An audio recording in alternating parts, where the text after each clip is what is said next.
2 മണിക്കുള്ളിൽ പണി തീർത്താല് നമുക്ക് എവിടെയെങ്കിലും വെറുതെ ഇരുന്നത് ഇതേപോലെ എന്തെങ്കിലുമൊക്കെ ചെയ്യാം.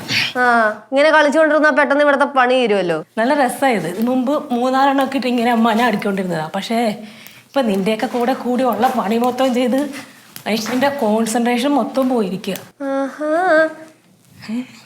കഴിഞ്ഞു.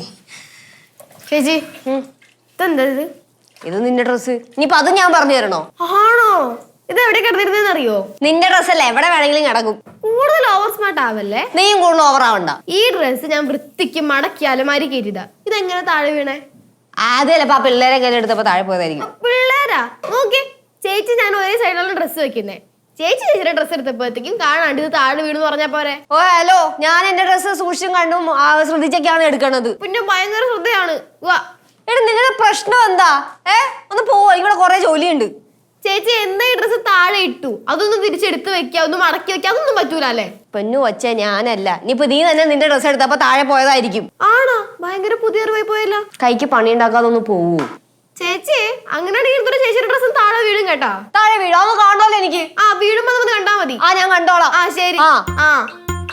അതേ ഒന്നും മിണ്ടാണ്ടിരിക്കാമോ? ഇറങ്ങിപ്പോയേ, രണ്ടും കൂടെ വഴക്കിടാനാണെങ്കിൽ. എന്റെ അമ്മ എന്നാ ഡ്രസ്സ് താഴെ തള്ളിയിട്ടു, ഞാനത് ക്ഷമിച്ചു. അതിനോട് സോറിന്നോ ഇനി റിപ്പീറ്റ് ഇല്ലെന്നോ പറഞ്ഞൂടാ. അതിന് പോലുള്ള മനസ്സില്ല അല്ലേ? പിന്നെ എല്ലാവരും നിന്റെ ഡ്രസ്സ് താഴെ ഇട്ടെന്ന് പറഞ്ഞ് ഞാൻ നിന്റെ കൈകാലം പിടിച്ച് സോറി പറയണോ? ഒന്ന് പോയോ വച്ചേ. എല്ലാവരോ? അച്ഛൻ പറയുന്നത് തന്നെ ശരി. കിട്ടുകഴിഞ്ഞ യേശുവേ, ചേച്ചിക്ക് പൊട്ടിക്ക് അഹങ്കാരം കൂടിയിട്ടുണ്ട്. പറഞ്ഞ കേട്ടില്ല അച്ഛാ. അച്ഛൻ തന്നെ പറയണത് കേട്ട് പഠിച്ചതാണ്. ഇത് മാത്രമല്ല, കുരിപ്പ പറഞ്ഞു തുടങ്ങിയിട്ട് എനിക്ക് അഹങ്കാരമാണെന്ന്. നോക്കിക്കോ, ഇനി മേലെ ഈ വീട്ടിൽ ആരെങ്കിലും ആ വാക്ക് പറയണം ഞാൻ കേട്ട. അമ്മയാണ് സത്യം. ദൈവമേ, അമ്മയെ കൊണ്ട് സത്യം ഇടരുത്. എനിക്ക് കുറച്ച് അന്ധവിശ്വാസം കൂടുതലാണെന്ന് വിശ്വസിച്ചോ. എന്തായാലും കുഴപ്പമില്ല, അമ്മയെ കൊണ്ട് സത്യം ഇടരുതില്ല. ഇത് ഞാൻ തരാട്ടോ. എന്റെ ഡ്രസ്സ് താഴെ ഇട്ടില്ലേ, അതിന് ഞാൻ തരാൻ കേട്ടോ. അന്ന് നീ താഴെ ഞാൻ മേടിക്കാം. എന്തിനു പ്രശ്നം ഉണ്ടാകില്ല? ഇനിയിപ്പൊ എന്നെ വെക്കിട്ട് കയറിക്കോ. അനിയത്തിയാണ് രാവിലെ ഡ്രസ്സ് നോക്കി പിടിച്ചോണ്ട് ഉടക്കാൻ വന്നത്, ഞാനല്ല.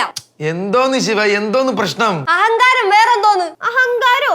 ഇവിടെ എല്ലാവർക്കും അറിയാം ആർക്കാണ് അഹങ്കാരം. കൂടുതൽ ഡയലോഗ് അടിക്കാൻ നിക്കല്ലേ ചേച്ചി. അതെ, രാവിലെ നീ എന്നെ സഹായിക്കാന്ന് പറഞ്ഞ് വന്നപ്പോഴേ എനിക്ക് മനസ്സിലായി എന്തെങ്കിലുമൊക്കെ പ്രശ്നം ഉണ്ടാക്കുമെന്ന്. ഒന്ന് പോയിറങ്ങി പോകണ്ടേ ഇവിടുന്ന്? മകളെ പ്രശ്നം ഉണ്ടാക്കല്ലേ. ഞാനാണ് പ്രശ്നമാക്കിയത്. ഞാനാണ് പ്രശ്നമാക്കിയത്.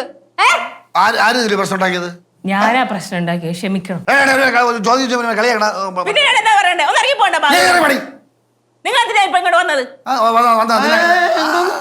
ഇങ്ങോട്ടായി നിങ്ങൾ രണ്ടുപേരും.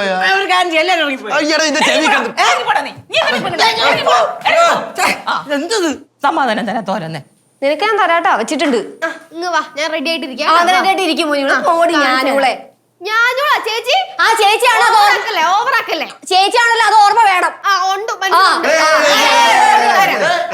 ഇതെന്താ കുടുംബം? ഇത് സന്തോഷം വേണ്ടേ? സമാധാനം വേണ്ടേ? കുടുംബം ഇമ്പ ഉള്ളതല്ലേ കുടുംബം? നീലു, നീയൊക്കെ എല്ലാം കൂടെ കുട്ടി ചൊറാക്കാത്. ആണേ പിള്ളേർ വഴക്ക് കൂടി കഴിച്ചാൽ കൂടെ നിന്ന് വഴക്ക് പറയാനാ ചെയ്യേണ്ടത്. ഒന്ന് സമാധാനപ്പെടുത്തി. ഹലോ, ഇറങ്ങിപ്പോ. പോളിറങ്ങി. എന്തിനാ എപ്പോഴും അടുക്കളയിലേക്ക്?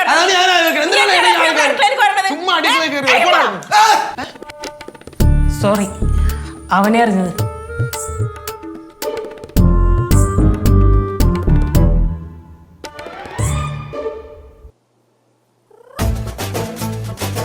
ഓർത്തോ? ഓർത്ത് വെച്ചു. ഒന്നും ഓർക്കാനില്ല, മാറിക്ക്. മോളെ സ്വന്തം. നീ ഓർത്തോ? എറി എനിക്കാണ് കിട്ടിയത്. നീ ഓർത്തോ? നാരങ്ങ എറിഞ്ഞ് തിരിച്ച് തേങ്ങ ആയിരിക്കും പറഞ്ഞത്. തേങ്ങ.